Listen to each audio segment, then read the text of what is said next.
Assalamualaikum warahmatullahi wabarakatuh. Perkenalkan nama saya Fajriansyah Agung Nugroho dari kelas 3 Transportasi B. Di sini saya akan menjelaskan mengenai tugas survei lalu lintas mata kuliah manajemen lalu lintas.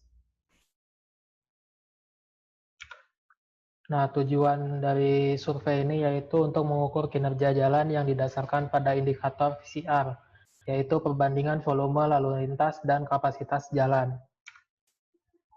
Survei yang dilakukan adalah survei terhadap volume dan komposisi lalu lintas yang lewat Jalan Raya Labuan, Pandeglang, khususnya depan kantor Kecamatan Saketi. Metode survei yang dilakukan atau yang digunakan dalam pelaksanaan survei adalah survei volume lalu lintas dengan perhitungan secara manual. Nah, untuk ruas jalan yang akan disurvei yaitu Jalan Raya Labuan, Pandeglang, Kampung Ciandur, Kecamatan Saketi, Kabupaten Pandeglang, Banten. Koordinatnya ada di sini. Nah, ini nih lokasinya. Yang ada tag depan, tag kantor Kecamatan Sakti.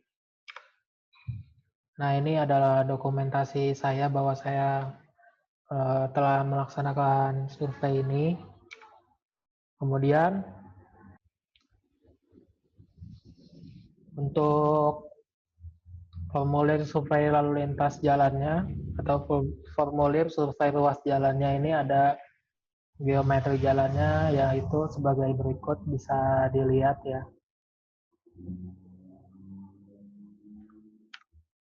Kemudian ini data yang saya dapat setelah melakukan survei.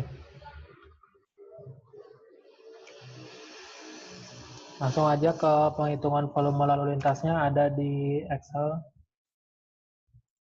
Nah, ini yang atas ini adalah hasil survei saya dengan jam 6 sampai jam 7, total kendaraannya ada 546, total kendaraan pelajurnya ada 273.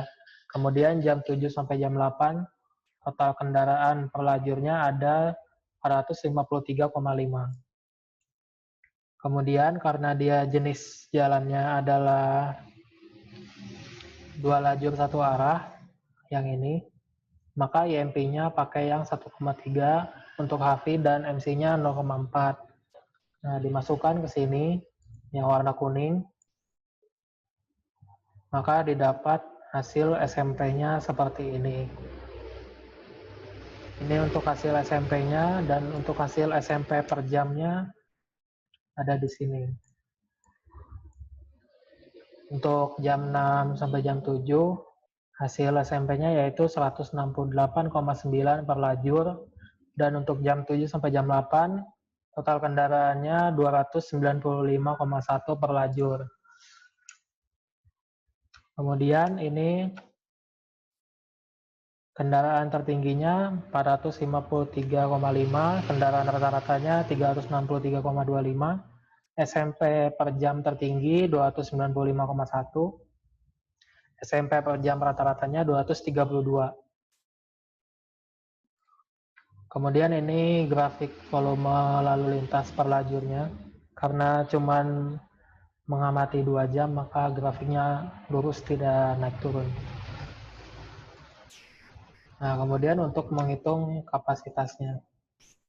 Di sini kapasitas dasarnya pakai yang ini, 4 lajur terbagi atau jalan satu arah. Karena kita jalan satu arah, jadi ngambilnya yang ini. SMP per jam, kapasitas dasarnya 1650 per lajur. Karena ini ada 2 lajur, jadi 1650 kali 2, maka hasilnya 3300. Kemudian FP lebar jalannya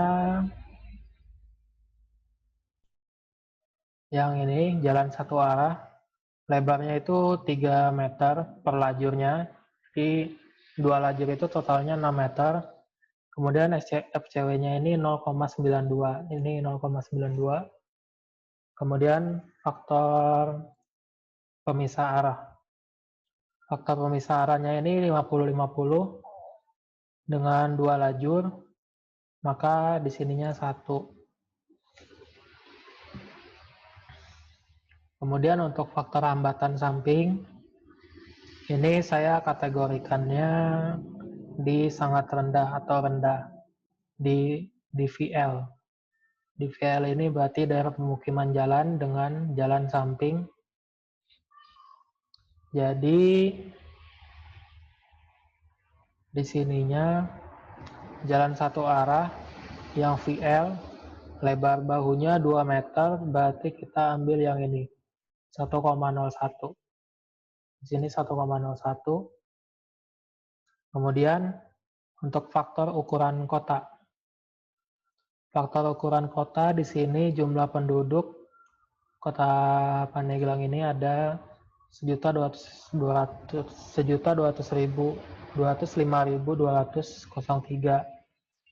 Berarti ini masuk ke klasifikasi ukuran kota yang 1 sampai 3 juta penduduk.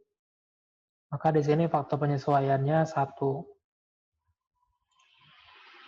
Kemudian mengukur kapasitas jalannya tinggal dikalikan saja.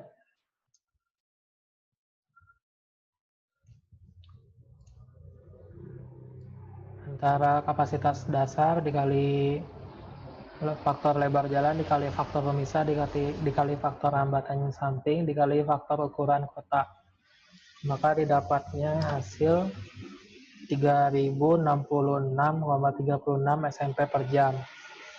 Nah, kemudian untuk menghitung VCR-nya atau mengukur kinerja jalannya, volume lalu lintas SMP per jam dibagi kapasitas jalan SMP per jam. Nah, untuk kapasitasnya di sini volume lalu lintasnya ada 590,2. Kemudian di sini kapasitasnya, maka volume lalu lintas SMP per jam dibagi dengan kapasitas SMP per jamnya didapat hasil VCR-nya yaitu 0,19. Nah, 0,19 berarti masuk ke tingkat pelayanan atau loss-nya A. Dengan ciri-ciri arus lalu lintasnya itu arus bebas dengan volume lalu lintas rendah dan kecepatan tinggi. Kepadatan lalu lintas sangat rendah dengan kecepatan yang dapat dikendalikan oleh pengemudi berdasarkan batasan kecepatan maksimal atau minimum dan kondisi fisik jalan. Pengemudi dapat mempertahankan kecepatan yang diinginkan tanpa atau dengan sedikit tundaan. Nah, mungkin cukup sekian presentasi saya pada hari ini. Mohon maaf apabila ada kekurangan atau kesalahan dalam berucap kata. Saya akhiri, billahi taufiq wal hidayah. Wassalamualaikum warahmatullahi wabarakatuh.